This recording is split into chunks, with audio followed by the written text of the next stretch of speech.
Good afternoon. We're going to call this hearing to order. Today we are examining federal policies associated with Indian water rights settlements. We will have an opportunity to review S-953, the Northeastern Arizona Indian Water Rights Settlement Act that has been introduced by our colleague, Senator Kelly. So welcome to the committee, Senator. For more than a century, disputes over water rights have endured in the American West. In regions where water is precious, questions about who is entitled to use it and in what quantity have shaped communities, economies, and landscapes. Tribal water rights are central to that story. Beginning with the Supreme Court's landmark decision in Winters versus the United States, federal law has recognized that when the United States established Indian reservations, it implicitly reserved sufficient water to fulfill the purposes of those reservations. These reserved rights are not simply policy choices. They arise from treaties, federal actions, and the trust responsibility to tribal nations. Congress shares in the obligation to ensure those commitments are honored. At the same time, unresolved tribal water rights claims create uncertainty that extends beyond reservation boundaries. States, municipalities, irrigation districts, farmers, ranchers, and many others depend on clear and reliable water allocations. And when claims go unresolved, uncertainty can stall economic development, complicate water management, and strain relationships. And that's why negotiated settlements have long been recognized as the preferred path forward. Settlements allow parties to come together to craft durable solutions rather than spending decades in costly and uncertain litigation. As many in the West say, settlements deliver what we call wet water, not just paper rights. They provide tribes with the infrastructure and resources needed to actually access and use their water, while also providing certainty and stability for non-tribal users who depend on the same systems. I appreciate that this administration has reaffirmed what many of us have long believed. Whenever possible, negotiated settlements are preferable to litigation. But we must also acknowledge a growing challenge.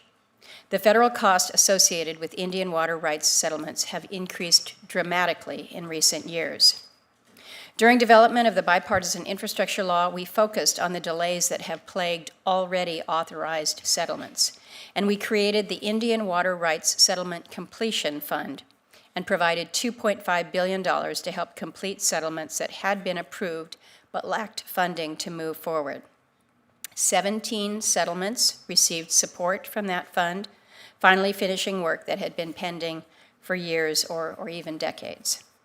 The bill that we are considering today, the Northeastern Arizona Indian Water Rights Settlement Act, is a reminder that that job is not done. It seeks to resolve decades of litigation that has left the Navajo Nation, the Hopi tribe, and the San Juan Southern Paiute tribe tied up in disputes over the waters of the Colorado River. For those tribes, this settlement is enormously important. The lack of access to clean water in Native communities should shock us as Americans, particularly the effect on health. We remember the disproportionate impact of COVID-19 across Indian country, where inadequate water and sanitation contributed to unconscionably high death rates of Native people. Reliable access to clean water is foundational for public health in every aspect of life, including long-term economic opportunity. This bill will also provide certainty for all water users in Arizona who depend on the Colorado River system. But its estimated federal cost, approximately $5 billion, is also double what we allocated under the infrastructure law. This is not the only water settlement proposal before Congress either. There are at least 7 others under discussion, with more likely to follow. So the question before us is clear. How do we continue to meet our solemn trust and treaty responsibilities while maintaining fiscal responsibility and balancing the many, many priorities that are facing Indian country? And that's the conversation that we must have as we consider this legislation and think more broadly about the future of Indian water rights settlements in the years ahead. And with that, I turn to our Vice Chairman, Senator Schatz. Thank you, Chair Murkowski, for convening today's hearing to discuss S-953 and to hear the administration's view on Indian water rights settlements. It is unacceptable that tribal communities in the 21st century still lack access to clean running water on their own lands, even though delivering water to tribal communities is a critical part of the trust responsibility. So Congress's obligation is to consider legislation that codifies Indian water rights settlement, and it is not optional.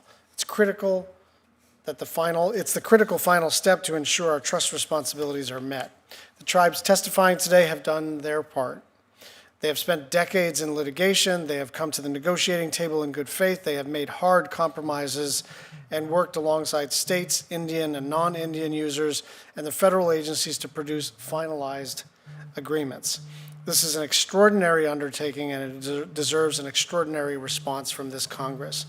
I have heard colleagues express concerns about the price tag of these settlements. I understand that fiscal responsibility remains a priority, but inaction carries a real risk. Every year that Congress fails to authorize and fund settlement agreements is another year that tribes and water users are faced with water uncertainty. We can't ask tribes to do the work of reaching a settlement and then leave them waiting indefinitely because Congress can't resolve its own disagreements over funding. Let's consider the alternative to funding water settlements: years of continued litigation at federal and state taxpayer expense with no guarantees that the tribes will get what they're owed. And when a court decision does come down, the tribe still needs to secure the funds from Congress. By that time, in some cases, after decades, costs will only have grown. In short, the federal government's liability does not disappear because we have declined to act. So the question before this committee is not whether we can afford to fund these settlements, it's how we fund them. To date, Congress has enacted 39 Indian water rights settlements, with only 25 of them being fully funded.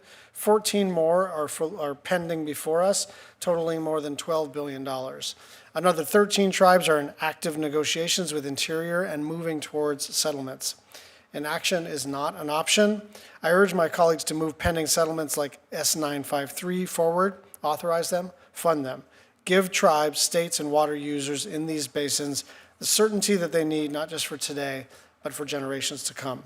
The tribes have held up their end of the bargain. It is long past time for Congress to hold up ours. I want to thank the chairman for convening this hearing and our witnesses for being here today.